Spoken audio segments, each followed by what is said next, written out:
Welcome to High Def History, where we preserve the past through restored footage, archival storytelling, and interviews with those who lived through pivotal moments in history. Today, we continue our exploration of Anton Chekhov's literary legacy with Book 4 in our collection of his short stories, The New Villa. This tale blends the charm of rural life with the challenges of change, offering a poignant reflection on community, progress, and human connection. Be sure to stick around until the end of the narration, where I'll share my own thoughts on the story and provide some helpful context to enhance your understanding of Chekhov's work. If you appreciate this kind of preservation, don't forget to like, subscribe, and share your thoughts in the comments. Now, let's delve into the world of The New Villa. Chapter 1. 2 miles from the village of Obruchanovo, a huge bridge was being built. From the village, which stood up high on the steep riverbank, its trellis-like skeleton could be seen, and in foggy weather and on still winter days, when its delicate iron girders and all the scaffolding around was covered with hoarfrost, it presented a picturesque and even fantastic spectacle. Kucherov, the engineer who was building the bridge, a stout, broad-shouldered, bearded man in a soft, crumpled cap, drove through the village in his racing droshky or his open carriage. Now and then, on holidays, navvies working on the bridge would come to the village. They begged for alms, laughed at the women, and sometimes carried off something. But that was rare. As a rule, the days passed quietly and peacefully, as though no bridge building were going on. And only in the evening, when campfires gleamed near the bridge, the wind faintly wafted the songs of the navvies. And by day, there was sometimes the mournful clang of metal, don don don. It happened that the engineer's wife came to see him. She was pleased with the riverbanks and the gorgeous view over the green valley with trees, churches, flocks, and she began begging her husband to buy a small piece of ground and to build them a cottage on it. Her husband agreed. They bought 60 acres of land, and on the high bank in a field, where in earlier days the cows of Obruchanovo used to wander, they built a pretty house of 2 stories, with a terrace and a veranda, with a tower and a flagstaff, on which a flag fluttered on Sundays. They built it in about 3 months, and then all the winter they were planting big trees, and when spring came and everything began to be green, there were already avenues to the new house. A gardener and 2 labourers in white aprons were digging near it. There was a little fountain, and a globe of looking-glass flashed so brilliantly that it was painful to look at. The house had already been named the New Villa. On a bright, warm morning at the end of May, 2 horses were brought to Obruchanovo, to the village blacksmith, Rodion Petrov. They came from the New Villa. The horses were sleek, graceful beasts, as white as snow, and strikingly alike. "Perfect swans," said Rodion, gazing at them with reverent admiration. His wife Stepanida, his children and grandchildren came out into the street to look at them. By degrees a crowd collected. The Chekhovs, father and son, both men with swollen faces and entirely beardless, came up bareheaded. Kozov, a tall, thin old man with a long, narrow beard, came up leaning on a stick with a crook handle. He kept winking with his crafty eyes and smiling ironically, as though he knew something. "It's only that they are white. What is there in them?" he said. "Put mine on oats, and they will be just as sleek.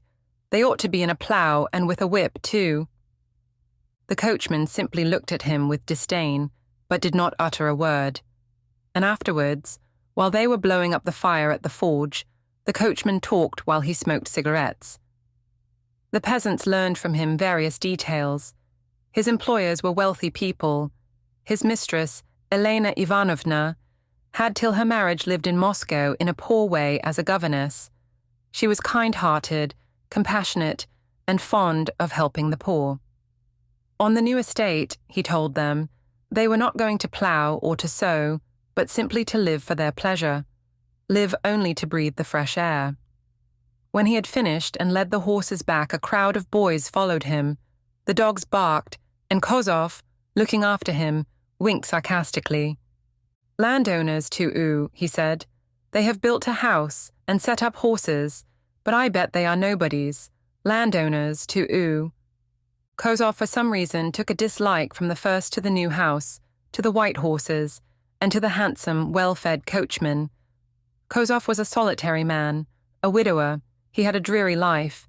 He was prevented from working by a disease which he sometimes called a rupture, and sometimes worms.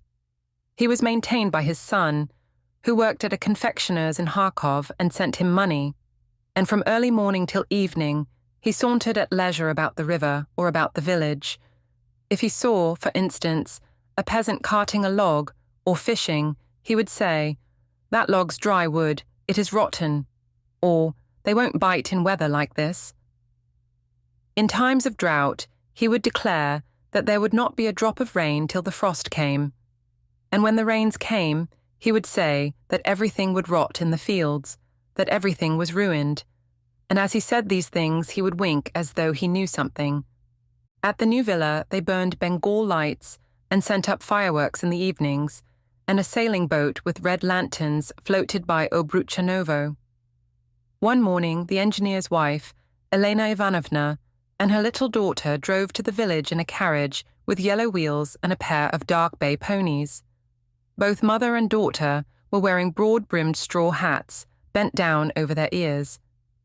This was exactly at the time when they were carting manure, and the blacksmith Rodion, a tall, gaunt old man, bareheaded and barefooted, was standing near his dirty and repulsive-looking cart and, flustered, looked at the ponies, and it was evident by his face that he had never seen such little horses before. "The Kucherov lady has come," was whispered around. "Look, the Kucherov lady has come." Elena Ivanovna looked at the huts as though she were selecting one, and then stopped at the very poorest, at the windows of which there were so many children's heads, flaxen, red, and dark. Stepanida, Rodion's wife, a stout woman, came running out of the hut. Her kerchief slipped off her grey head. She looked at the carriage facing the sun, and her face smiled and wrinkled up as though she were blind. "This is for your children," said Elena Ivanovna, and she gave her 3 rubles. Stepanida suddenly burst into tears and bowed down to the ground. Rodion, too, flopped to the ground, displaying his brownish bald head, and as he did so, he almost caught his wife in the ribs with the fork. Elena Ivanovna was overcome with confusion and drove back. Chapter 2. The Lichkovs, father and son, caught in their meadows 2 cart horses, a pony, and a broad-faced all-house bull calf, and with the help of red-headed Volodka, son of the blacksmith Rodion, drove them to the village. They called the village elder, collected witnesses, and went to look at the damage. "All right, let 'em," said Kozov, winking. "Let 'em. Let them get out of it if they can, the engineers. Do you think there is no such thing as law? All right, send for the police inspector. Draw up a statement." "Draw up a statement," repeated Volodka. "I don't want to let this pass," shouted the younger Lichkov. He shouted louder and louder, and his beardless face seemed to be more and more swollen. "They've set up a nice fashion. Leave them free, and they will ruin all the meadows. You've no sort of right to ill-treat people. We are not serfs now." "We are not serfs now," repeated Volodka. "We got on all right without a bridge," said the elder Lichkov gloomily. "We did not ask for it. What do we want a bridge for? We don't want it. Brothers, good Christians, we cannot leave it like this."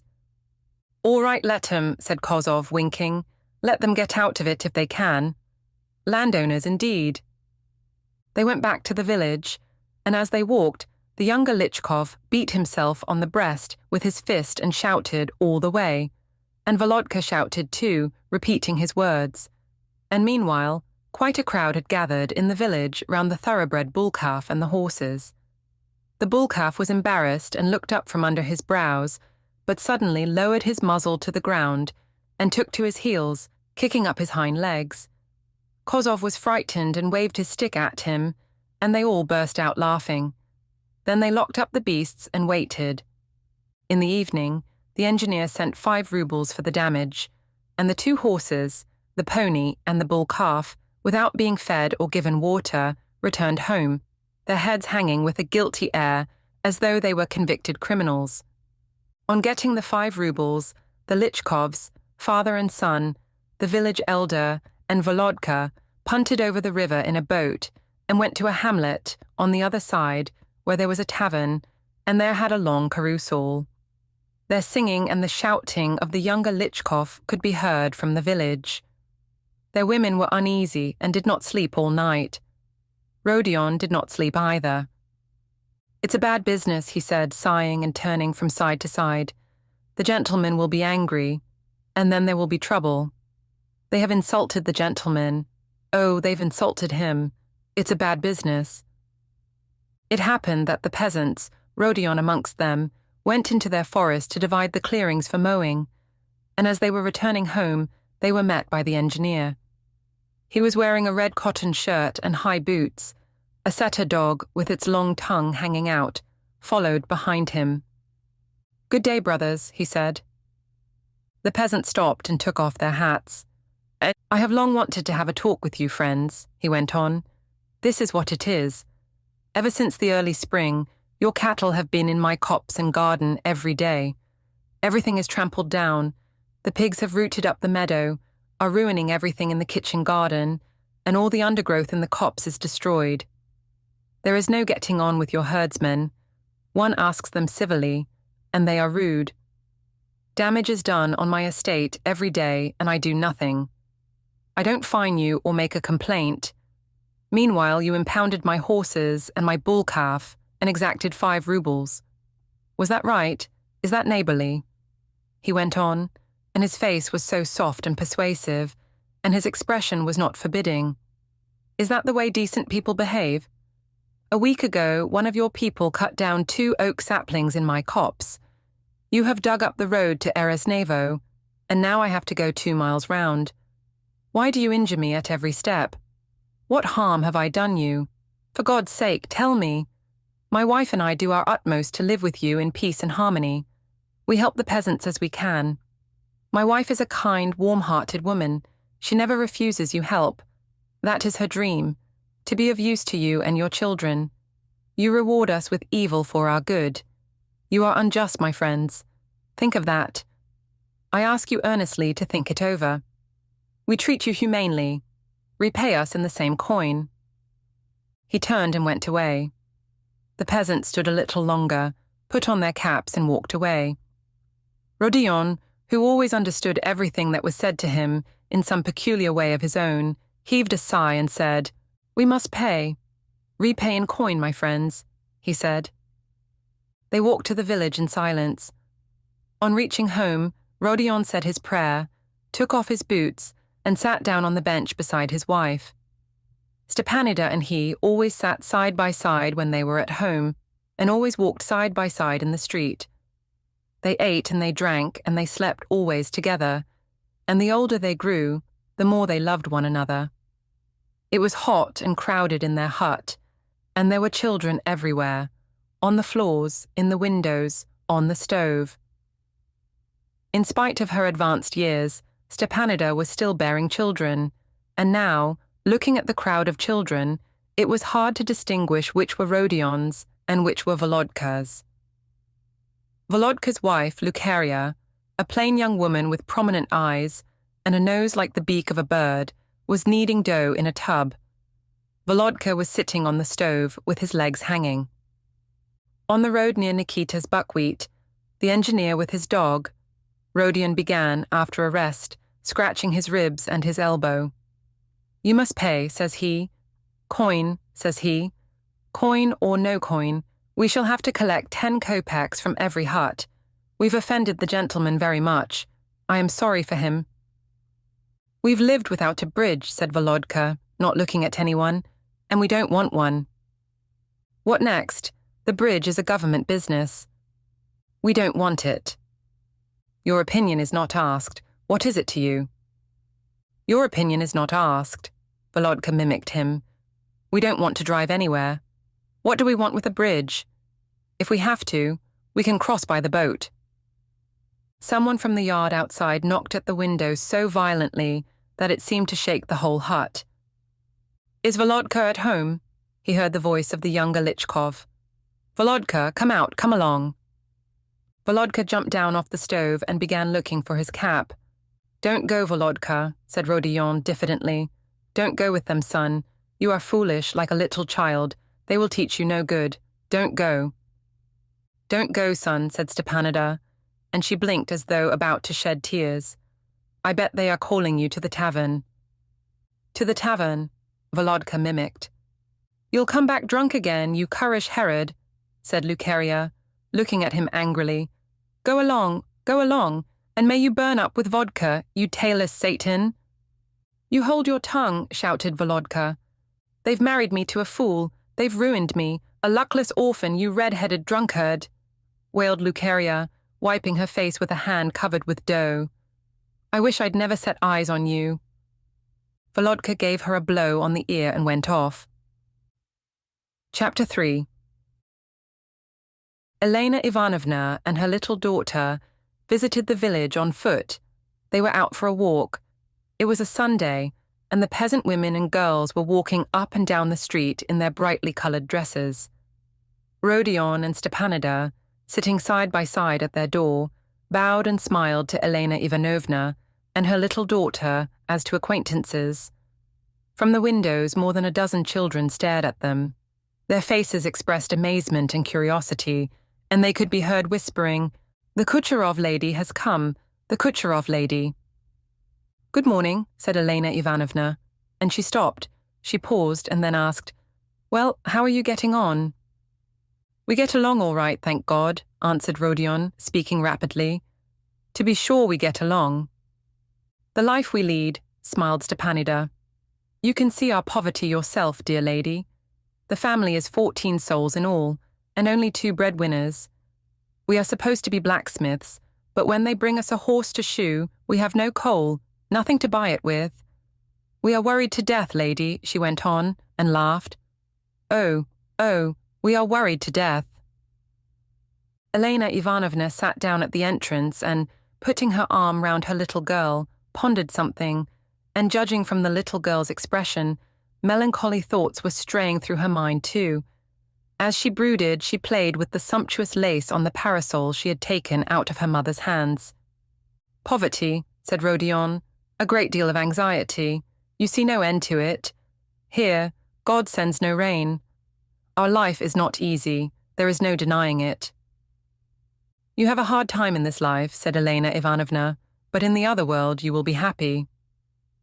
Rodion did not understand her, and simply coughed into his clenched hand by way of reply. Stepanida said, "Dear lady, the rich men will be all right in the next world too. The rich put up candles, pay for services, the rich give to beggars, but what can the poor man do? He has no time to make the sign of the cross.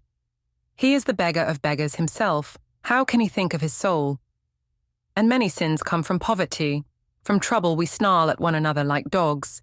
We haven't a good word to say to one another. And all sorts of things happen, dear lady. God forbid. It seems we have no luck in this world nor the next. All the luck has fallen to the rich." She spoke gaily. She was evidently used to talking of her hard life. And Rodion smiled too. He was pleased that his old woman was so clever, so ready of speech. "It is only on the surface that the rich seem to be happy," said Elena Ivanovna. "Every man has his sorrow. Here my husband and I do not live poorly. We have means. But are we happy?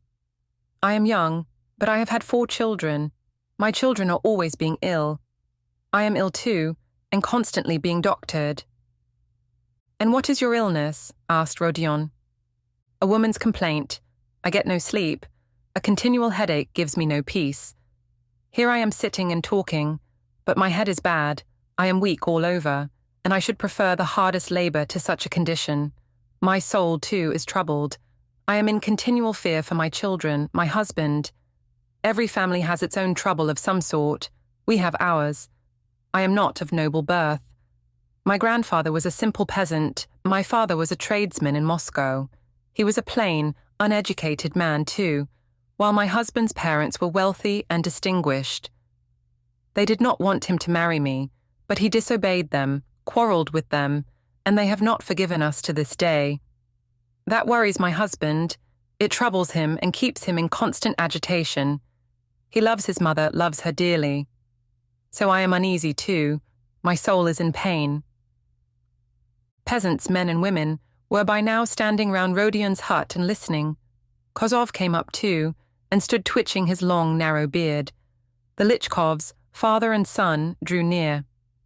And say what you like, one cannot be happy and satisfied if one does not feel in one's proper place. Elena Ivanovna went on.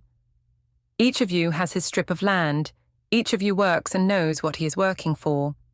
My husband builds bridges. In short, everyone has his place, while I simply walk about. I have not my bit to work. I don't work, and feel as though I were an outsider. I am saying all this that you may not judge from outward appearances. If a man is expensively dressed and has means, it does not prove that he is satisfied with his life. She got up to go away and took her daughter by the hand. I like your place here very much, she said, and smiled, and from that faint, diffident smile, one could tell how unwell she really was, how young and how pretty. She had a pale, thinnish face, with dark eyebrows and fair hair. And the little girl was just such another as her mother. Thin, fair, and slender. There was a fragrance of scent about them. I like the river, and the forest, and the village, Elena Ivanovna went on. I could live here all my life, and I feel as though here I should get strong and find my place. I want to help you. I want to dreadfully, to be of use, to be a real friend to you. I know your need, and what I don't know I feel, my heart guesses. I am sick, feeble, and for me perhaps it is not possible to change my life as I would. But I have children. I will try to bring them up that they may be of use to you, may love you. I shall impress upon them continually that their life does not belong to them, but to you. Only I beg you earnestly, I beseech you, trust us, live in friendship with us. My husband is a kind, good man. Don't worry him, don't irritate him. He is sensitive to every trifle. And yesterday, for instance, your cattle were in our vegetable garden, and one of your people broke down the fence to the beehives, and such an attitude to us drives my husband to despair. I beg you, she went on in an imploring voice, and she clasped her hands on her bosom. I beg you to treat us as good neighbours. Let us live in peace. There is a saying, you know, that even a bad peace is better than a good quarrel, and don't buy property, but buy neighbours. I repeat, my husband is a kind man and good. If all goes well, we promise to do everything in our power for you. We will mend the roads. We will build a school for your children. I promise you. Of course we thank you humbly, lady, said Lichkov the father, looking at the ground. You are educated people. It is for you to know best. Only, you see, Voronov, a rich peasant at Eresnevo, promised to build a school. He too said, I will do this for you. I will do that for you. And he only put up the framework and refused to go on. And then they made the peasants put the roof on and finish it. It cost them 1,000 rubles. Voronov did not care. He only stroked his beard, but the peasants felt it a bit hard. That was a crow, but now there's a rook too, said Kozov, and he winked. There was the sound of laughter. We don't want a school, said Volodka sullenly. Our children go to Petrovsko, and they can go on going there. We don't want it. Elena Ivanovna seemed suddenly intimidated. Her face looked paler and thinner. She shrank into herself, as though she had been touched with something coarse, and walked away without uttering another word. And she walked more and more quickly, without looking round. Lady, said Rodion, walking after her. Lady, wait a bit. Hear what I would say to you. He followed her without his cap, and spoke softly as though begging. Lady, wait and hear what I will say to you. They had walked out of the village, and Elena Ivanovna stopped beside a cart in the shade of an old mountain ash. Don't be offended, lady, said Rodion. What does it mean? Have patience. Have patience for a couple of years. You will live here, you will have patience, and it will all come round. Our folks are good and peaceable. There's no harm in them. It's God's truth I'm telling you.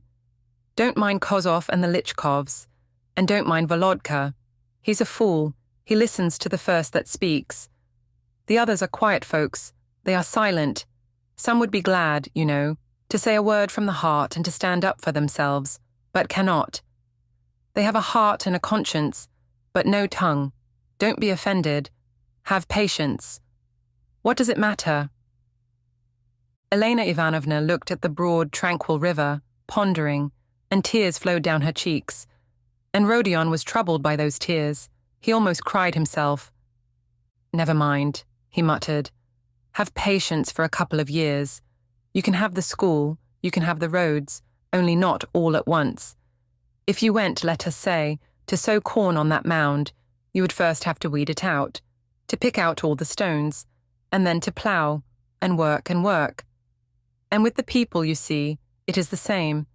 You must work and work until you overcome them. The crowd had moved away from Rodion's hut and was coming along the street towards the mountain ash. They began singing songs and playing the concertina, and they kept coming closer and closer. "Mama, let us go away from here," said the little girl, huddling up to her mother, pale and shaking all over. "Let us go away, Mama." "Where?" "To Moscow. Let us go, Mama." The child began crying. Rodion was utterly overcome. His face broke into profuse perspiration. He took out of his pocket a little crooked cucumber, like a half-moon, covered with crumbs of rye bread, and began thrusting it into the little girl's hands. "Come, come," he muttered, scowling severely. "Take the little cucumber, eat it up. You mustn't cry. Mama will whip you. She'll tell your father of you when you get home. Come, come." They walked on, and he still followed behind them, wanting to say something friendly and persuasive to them. And seeing that they were both absorbed in their own thoughts and their own griefs, and not noticing him, he stopped, and, shading his eyes from the sun, looked after them for a long time till they disappeared into their copse. Chapter 4. The engineer seemed to grow irritable and petty, and in every trivial incident saw an act of robbery or outrage. His gate was kept bolted even by day, and at night 2 watchmen walked up and down the garden, beating a board, and they gave up employing anyone from Obruchanovo as a labourer. As ill luck would have it, someone, either a peasant or one of the workmen, took the new wheels off the cart and replaced them by old ones. Then soon afterwards, 2 bridles and a pair of pincers were carried off, and murmurs arose even in the village. People began to say that a search should be made at the Lichkovs and at Volodka's, and then the bridles and the pincers were found under the hedge in the engineer's garden. Someone had thrown them down there. It happened that the peasants were coming in a crowd out of the forest, and again they met the engineer on the road. He stopped, and without wishing them good day, he began, looking angrily first at one, then at another. "I have begged you not to gather mushrooms in the park and near the yard, but to leave them for my wife and children. But your girls come before daybreak, and there is not a mushroom left. Whether one asks you or not, it makes no difference. Entreaties and friendliness and persuasion, I see, are all useless." He fixed his indignant eyes on Rodion and went on. "My wife and I behave to you as human beings, as to our equals, and you. But what's the use of talking? It will end by our looking down upon you. There is nothing left." And making an effort to restrain his anger, not to say too much, he turned and went on. On getting home, Rodion said his prayer, took off his boots, and sat down beside his wife. "Yes," he began with a sigh. "We were walking along just now, and Mr. Kucherov met us. Yes. He saw the girls at daybreak. Why don't they bring mushrooms? He said, to my wife and children, he said. And then he looked at me and he said, I and my wife will look after you, he said. I wanted to fall down at his feet, but I hadn't the courage. God give him health. God bless him. Stefania crossed herself and sighed. They are kind, simple-hearted people, Rodion went on. We shall look after you. He promised me that before everyone. In our old age, it wouldn't be a bad thing. I should always pray for them. Holy Mother, bless them. The Feast of the Exaltation of the Cross, the 14th of September, was the festival of the village church. The Chekhovs, father and son, went across the river early in the morning and returned to dinner drunk. They spent a long time going about the village, alternately singing and swearing. Then they had a fight and went to the new villa to complain. First Chekhov the father went into the yard with a long ashen stick in his hands. He stopped irresolutely and took off his hat. Just at that moment the engineer and his family were sitting on the veranda, drinking tea. "What do you want?" shouted the engineer. "Your Honor," Chekhov began and burst into tears. "Show the divine mercy, protect me. My son makes my life a misery. Your Honor." Chekhov the son walked up too. He too was bareheaded and had a stick in his hand. He stopped and fixed his drunken, senseless eyes on the veranda. "It is not my business to settle your affairs," said the engineer. "Go to the rural captain or the police officer." "I have been everywhere. I have lodged a petition," said Chekhov the father, and he sobbed. "Where can I go now? He can kill me now, it seems. He can do anything. Is that the way to treat a father? A father?" He raised his stick and hit his son on the head. The son raised his stick and struck his father, just on his bald patch, such a blow that the stick bounced back. The father did not even flinch, but hit his son again and again on the head. And so they stood and kept hitting one another on the head, and it looked not so much like a fight as some sort of a game. And peasants, men and women, stood in a crowd at the gate and looked into the garden, and the faces of all were grave.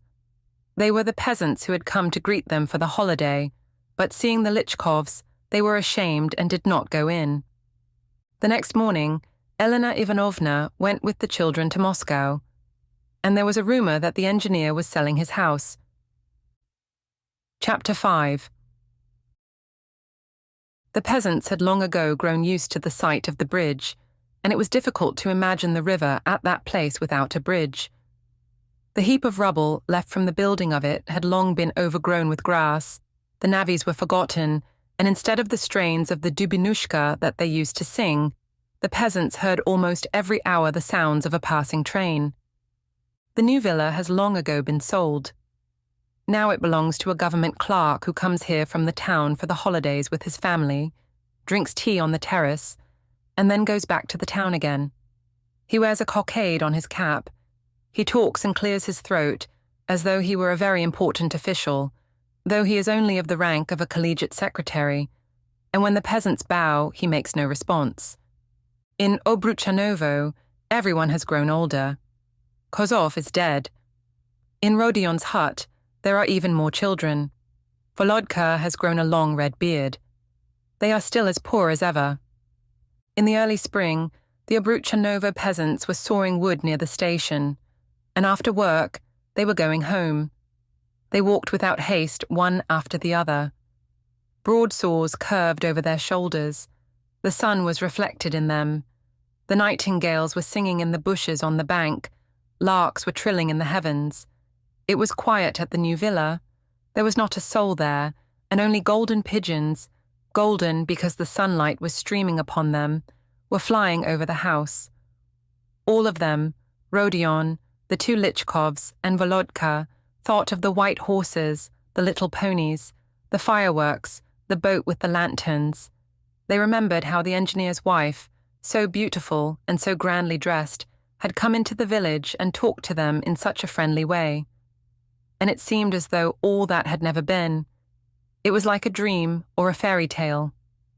They trudged along, tired out, and mused as they went. In their village, they mused, the people were good, quiet, sensible, fearing God, and Elena Ivanovna, too, was quiet, kind, and gentle. It made one sad to look at her, but why had they not got on together? Why had they parted like enemies? How was it that some mist had shrouded from their eyes what mattered most, and had let them see nothing but damage done by cattle, bridles, pincers, and all those trivial things which now, as they remembered them, seemed so nonsensical. How was it that with the new owner they lived in peace, and yet had been on bad terms with the engineer? And not knowing what answer to make to these questions, they were all silent except Volodka, who muttered something. "What is it?" Rodion asked. "We lived without a bridge," said Volodka gloomily. "We lived without a bridge, and did not ask for one, and we don't want it." No one answered him, and they walked on in silence with drooping heads. The end. Think you know what Chekhov's The New Villa is really about? Everyone talks about it as a story of progress versus tradition, but I'll let you in on a secret. It's actually a love story. Not between people, but between two versions of Russia that could never quite figure out how to dance together. You see, while most readers focus on the fancy new bridge and the clash between villagers and newcomers, they miss Chekhov's clever sleight of hand. He's showing us what happens when two potential lovers, progress and tradition, keep missing each other's signals, too proud to admit they need each other. The Kucherovs bring their shiny new ideas and good intentions, like an eager suitor showing up with flowers. But the villagers, they're like someone who's been hurt before, seeing threats where there could be opportunities. It's not that they hate progress. They're just not ready to trust it yet. And that's where Chekhov's genius hits differently. He's not picking sides. Instead, he's showing us how fear of rejection makes both sides build walls instead of bridges. Pretty ironic for a story with an actual bridge in it, right? So next time you read The New Villa, don't just see it as another tale of rural Russia resisting change. See it as a bittersweet romance of what could have been. If only both sides had learned to speak each other's language. Makes you wonder about your own life, doesn't it? Where might you be building walls when you could be building bridges?